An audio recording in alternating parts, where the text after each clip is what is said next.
the Ruger SP101. Let's check it out.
In 1989, Ruger introduced the SP101.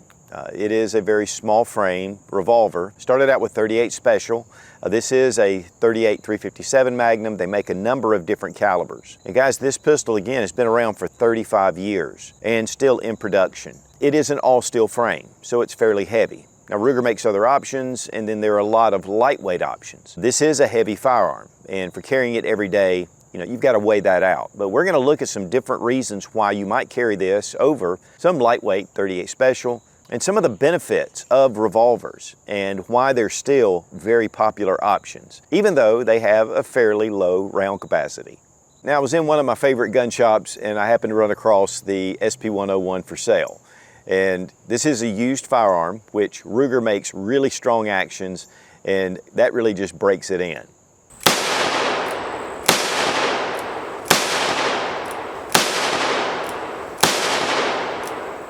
The Ruger SP101, designed in 1989, is still in production, so over 35 years this gun has been very popular.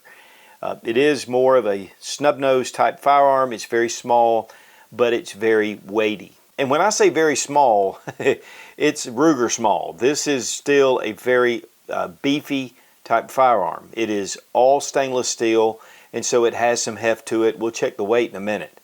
But one of the things about an all steel snub nose is that when you take it to the range, you have a little more confidence and it has a little more weight to it. So when you're firing 357 Magnum, it just makes it easier to control. But the downside is it's heavy. And so when you're carrying it, unless you're carrying it on a belt or you're carrying it maybe in an ankle holster, this is pretty weighty to carry, but people still carry it. Now obviously, Smith & Wesson has their Airweight series. This happens to be the 442, which is in 38 Special. They do make Airweight models in the 357 Magnum, and they make all steel frame models. But this is super light to carry. It weighs hardly anything in your pocket, and it's just a great gun. I've been carrying this for years. You can see all the love that it's received. But definitely an excellent tool. But when it comes to firing this, even with 38 plus P, this is a little bit of a handful.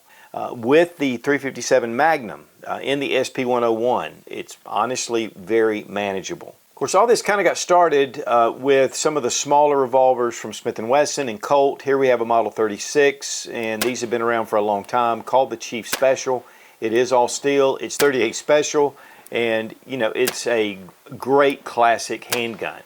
And I like the lines on the Smith & Wessons, very, very well made. But when you take the Ruger and put it next to it, it makes the Ruger look very chunky. But this makes it a very strong action. And to be honest, Rugers, they have their own listings and a lot of reloading manuals because they can typically take hotter loads than a lot of the typical production revolvers. Let's check for safety. We're going to push in our cylinder latch. One of the things with Smith & Wesson is you push forward. With Colt, you pull back. I really like that, just push in. It's very simple. 5 rounds. Of course, the gun is empty, but definitely a very hefty gun for just 5 rounds. And yet, it's going to be very capable. One thing about the barrel is that it has a barrel shroud, which includes a covered ejector rod. It's going to give you more protection. The gun itself is just thicker. Now, one of the things about Ruger that's a little different than other companies is these are made with investment casting, and they have become a master at that. The heat treating's done properly, and these are very strong handguns.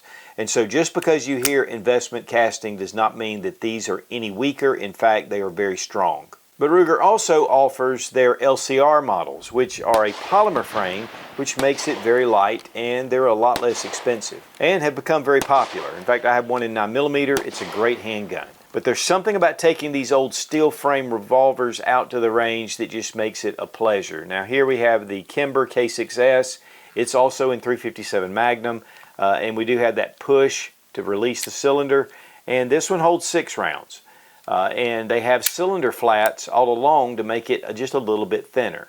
And so really they're very comparable in size. In fact, the Ruger still may be bigger. It's got a lot more beefy frame right in here, whereas the Kimber is a little more streamlined. But this is an absolute beautiful 357 Magnum. And again, guys, you can shoot 38 Special in these as well. Now that'll give you less recoil, but it'll also give you less ballistic advantage.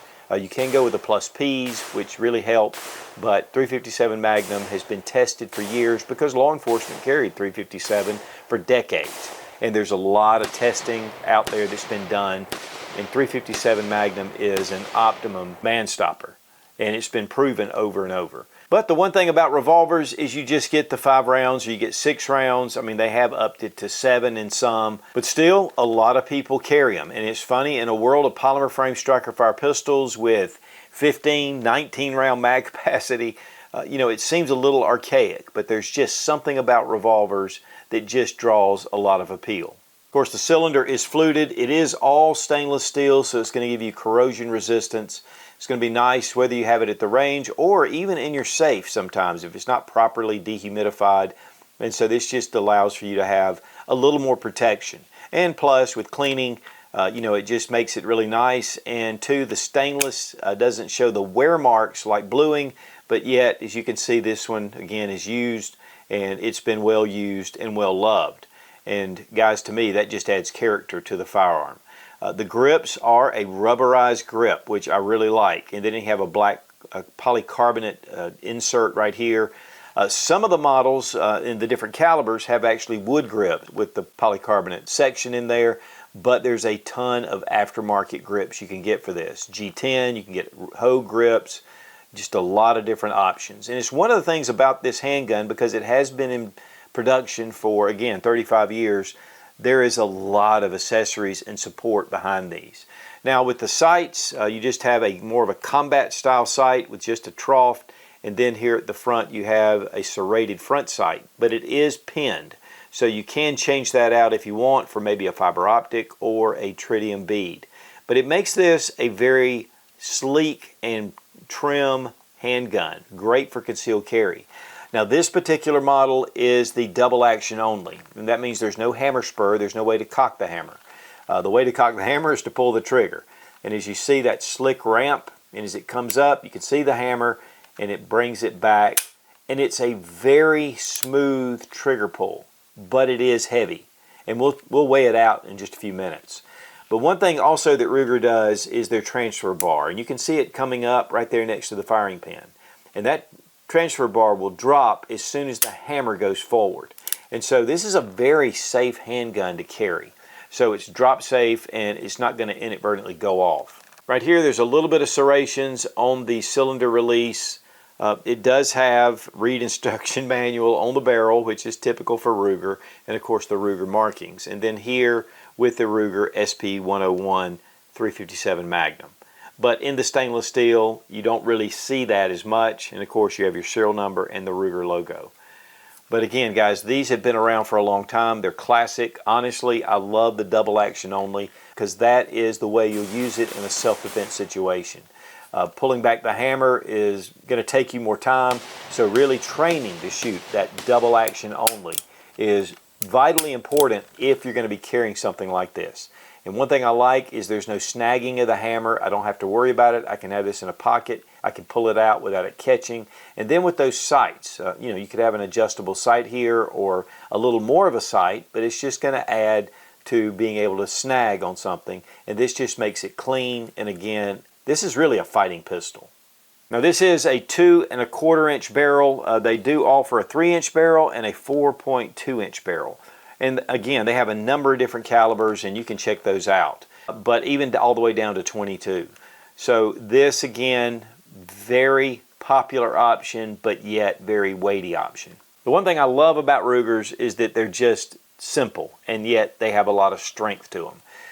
And so that gives you a lot of capability. Now, Taurus makes a really fine line of revolvers as well, and typically they're more at a budget price. But to me, the Ruger, Smith & Wesson, and the Colt really bring up the bar and some of the best revolvers out on the market. Guys, here we have 38 Special and we have a 357 Magnum. First off is the case is just longer. This allows for more powder. Actually, you can't put a 357 Magnum in a 38 Special only cylinder. And so that keeps you from inadvertently putting in that 357 Magnum, which has quite a bit more pressure. This is Fiocchi. It's a 158 grain. It's just a full metal jacket, and it's 1,220 feet per second. Here we have a 130 grain 38 Special full metal jacket, and this is going 950 feet per second. And so it's a considerable amount of more velocity that's coming out of the 357 Magnum. Now there's a bazillion different rounds, and so this is just a sampling, but there are some plus P rounds and some other things, and it's one of the benefits of a 38 357 Magnum revolver is you have a lot of choices because they've been around for a long time, and again, they're still popular. But the big thing is it's a longer case, more powder, and it gets up to more pressure, and that's going to give you more ballistic performance. But you can always shoot the 38 Specials, which just gives you lower recoil. And if you want to move it up to 38 plus P, that also works as well for a good self-defense round. One thing about a revolver, and a lot of times females tend to like revolvers, and especially like something like this little J-frame, because it's very simple. And so with that though, make sure that they can pull that double action trigger. It's long, it's heavy, and sometimes getting your finger to it, it can be difficult. I have a lot of friends that have taken their wives to a gun shop and the wife says, oh, that's what I want. They take it to the range and then they're returning it because they just aren't comfortable shooting it. Now there's an old saying that in a self-defense situation, it's 3 shots, 3 seconds, 3 feet. That's not always the case. And for me, I like to have the extra rounds. And so one of the big drawbacks of a small revolver like this is you only have 5 rounds. But there are some options to help kind of against the odds, and that is with speed loaders. It makes it really easy to be able to load the rounds into the chamber really quickly instead of putting one in at a time. And to be honest, you can get pretty fast with that 1 round at a time as well. But now one thing that's very popular are the speed strips, and these are actually from Bianchi. They make different calibers for these as well. But here you can just take and put your round with that rim inside the strip. And now I have this strip. I can open up my cylinder, and you can actually load these pretty quickly. So you just put them in and then you just pull them off. And then it just allows that rubber piece just to be able to drop those rounds. And then you have 5. Now to be honest, it's not quite as fast as your speed loader, but it's definitely quicker than loading them one at a time, and really you can get really good at that. Of course, you notice these 357 Magnums are a little bit longer. There are some options out there just to make it fast, and one of the things about that is you really need to train with this. And so this is the 36, and I believe the 36A is what they say that goes with the SP101. These are some that I had on hand and they work just fine. Now let's look at the trigger action up close. We have a curved trigger. Again, this is double action only, so as we pull the trigger back, it's very smooth. It is consistent all the way through, and then a nice break. And to be honest, you can kind of stage that up until the last second right there, and then a nice break. And double action only can be a little tough to get really tight groups, but with the more practice you use, the more you get used to that trigger pull, the better. Let's check our trigger pull weight with our Lyman trigger gauge from Brownells. 9 pounds, 7.4 ounces. 9 pounds, 6 ounces. So under the 10-pound range, but typically for double action, that's what you're going to get with most revolvers. Really what you're looking for is a very smooth, consistent trigger pull. And this SP101 has it. Weight on the Ruger SP101, 25.68 ounces. Again, it is heavy. Now I have the Smith & Wesson Model 442. This is not in 357 Magnum, but you'll get an idea with that lightweight frame. The weight is 15.55 ounces. I mean, it's a good 10-ounce difference. Now I'm a big proponent of having as much round capacity as you can have. I mean, but there are times where I do like to carry a revolver. I may or may not actually put a speed loader. It's just a cordon. Also, I do carry as a backup at times in an ankle rig. And of course, you know, there's all kind of different holsters, like this little inside the waistband. And then you have your standard holsters. And there's a ton of different options out there. And that's one of the great things about the SP101 because it's been around for so long. I mean, here we have this ghost belt holster and the gun fits in here. You can actually fire it through the sock area. These are no longer made. There was a local girl that made these, and these are great, but there are other options out there. But one thing that I do like to carry is ankle carry, especially for a revolver. And one of the big reasons is because if I'm carrying one as a backup, and let's say that there's somebody there in an active shooting situation that is on your side. I mean, they're one of the victims. You can hand them a revolver. It's very simple to operate, and they can defend themselves, but they can also help protect you as well and put down the threat. Also, let's say your wife may not be carrying, and she can use this revolver to defend herself as well. Now, big thanks to Fiocchi for sponsoring our ammo, and it gives us some choices. We have some 38 Special, and this is 130 grain. And then we have some 158 grain 357 Magnum and 142 grain 357 Magnum. And this is actually has a much higher velocity, about 200 feet per second more than the 158 grain. We also have a couple of speed loaders. We have some speed strips. We're going to try some different things out.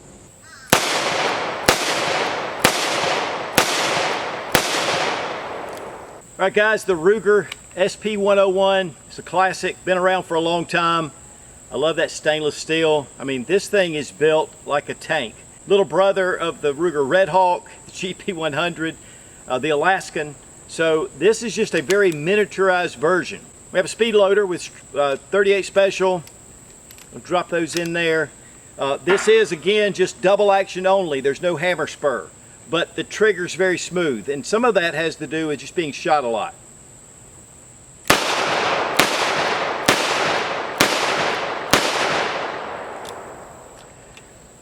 Easy to push. I love the way the cylinder latch works. You don't have to pull back, push forward. I mean, it's just straight on and they come right out. Now, if we want to go with 357 Magnum, we have a lot more power, we have a lot more recoil, but again, it's just a big ballistic advantage. And again, we've got a little speed loader. We're going to drop those in there. And really, if you're going to carry a revolver and speed loaders, you need to practice with it. One thing you don't want to do too is get your hand too far up right there at that cylinder gap between the barrel and the cylinder, because hot gases come through there. So you need to hold this a little differently than you do with a semi-automatic.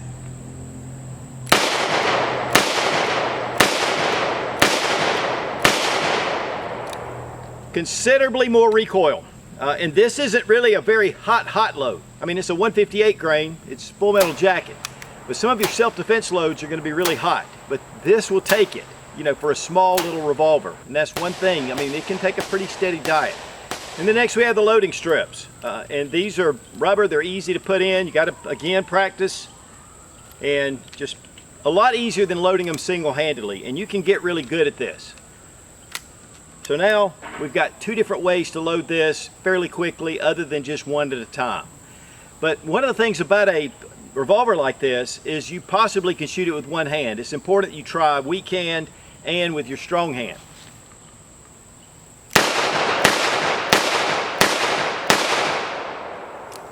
It's a different type recoil pulse. It moves a little differently, but once you get used to it, you know, it's really necessary for a self-defense firearm.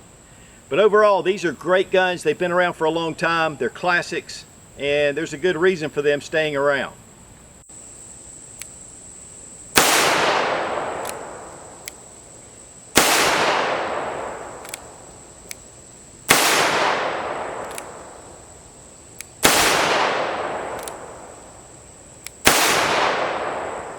Now really for basic maintenance and cleaning, there's not really any disassembly you need to do, but there are some areas that you need to really watch. Of course, right in this area where the rounds are, and then here at the front of your cylinder, of course getting under there, you don't want to put any oil or lubricant under here, it just builds up. And then of course right up here where the barrel and the chamber is, this is a very important place to keep this clean because there's a lot of fouling. Back here at where your firing pin is, and of course running a bore snake or a cleaning rod down through the barrel, and just keeping it maintained and making sure that there's a light bit of oil on here just to keep it nice and the finish preserved. You can take the grips off and do some things, but that's not typical for your basic maintenance. Guys, always keep your firearms maintained, and one of the best companies I know is Otis Technology. They have been around for many years. They are the official supplier of cleaning supplies to the U.S. military, including their little tactical pouch gun cleaning kit. And these are very innovative, and these are carried in the field by our U.S. military. Also, they are the inventors of the ripcord or the bore snake, and they do own Shooter's Choice, and they make really high quality lubricants and solvents. And we really appreciate Otis for being a sponsor of our channel. Now when it comes to price, revolvers have risen in price over the past few years, and part of that has to do with a lot of the work that goes into putting one of these together. A lot of hand fitting and a lot of the parts and the lockup. And so it's a lot different than a polymer striker fire pistol, which the production line can just run. And so the MSRP on the Ruger SP101 is $919, and that is in this configuration. But then they do make the LCR, which is much more affordable, 357 Magnum, 38 or whatever, and so that gives you some other options. And sometimes on the used market you can find these pretty readily available. Again, they've been in production for over 35 years, so there are a number out there, and again, that's where I found this one. And no, I'm not going to tell you what I paid for it. Now, as far as pros and cons, this is a very sturdy handgun. It's small, and yet it's built really like a tank. I mean, Ruger is known for somewhat overbuilding their revolvers, but it makes them very strong. And again, with this heft, it's going to give it a lot of recoil reduction, especially when you get up to the 357 Magnum loads. But one of the cons is the weight. It's heavy. And when you bring in one of the air weights from Smith & Wesson, again, or the LCR, I mean, they're much lighter to carry, and for everyday use, it's going to be a little easier. But to be honest, once you put one of these on your belt, especially a belt holster, these ride very well. And again, you have that ability and that confidence with more of a handgun that's going to really give you second, third follow-up shot capability a little easier than it will be with a small, lightweight revolver. And of course, this is in 38, and Smith & Wesson again does make their Model 60 and their Model 640 and 340 and other 357 Magnum revolvers that are all steel, and so there are some other options. The investment casting has been some criticism for that, but honestly Ruger does an incredible job with their heat treating and their processes, and it's really stood the test of time. There are a lot of grip options. You can get different holsters. Of course, the ammunition choices are out of sight. There's a ton of different ammunition loads, self-defense and practice loads that make it fairly reasonable to shoot. But another con is that you really need to train. If you're going to carry a revolver as a self-defense option, you need to go out and shoot it quite a bit and learn how to shoot it. Double action is really where you need to do the training, but single action is nice as well. The front sight can be changed if you want, but the rear sight is what it is, but that gives you the advantage of no snag. So plus and a con, if you want an adjustable sight or something on here, it's just going to add to the pistol itself, but it will give you some other capability. But I guess the big thing is the Ruger SP101 again has been around for a long time, and there's good reasons why. Is this the gun for you? Well, you may say, I'd really much rather have something that's really lightweight that I can carry every day. And that's a good reason. But if you want something that'll give you a lot of confidence, a little heavy, but man, when you're shooting it, I mean, it's just that full power handgun. The Ruger SP101 makes an excellent choice. The Ruger SP101, again guys, it's been around for 35 years. It's a very proven self-defense option. And again, they're built like tanks. Now, carrying a revolver for a self-defense option is definitely a matter of personal preference. But carrying this as a backup, it gives you a lot of advantages. Be strong, be of good courage. God bless America. Long live the Republic.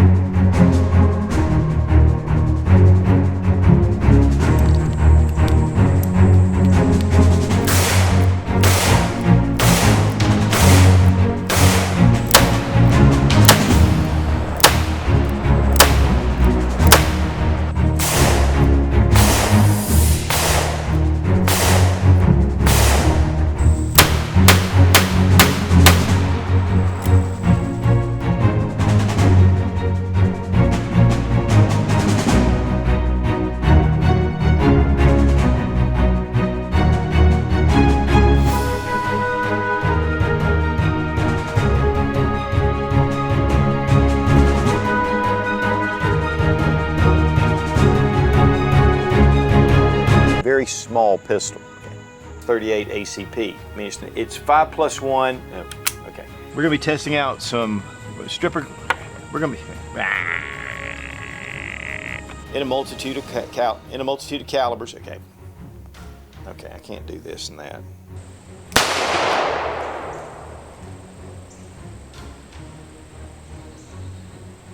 And when it comes to pros and cons, okay, no, price.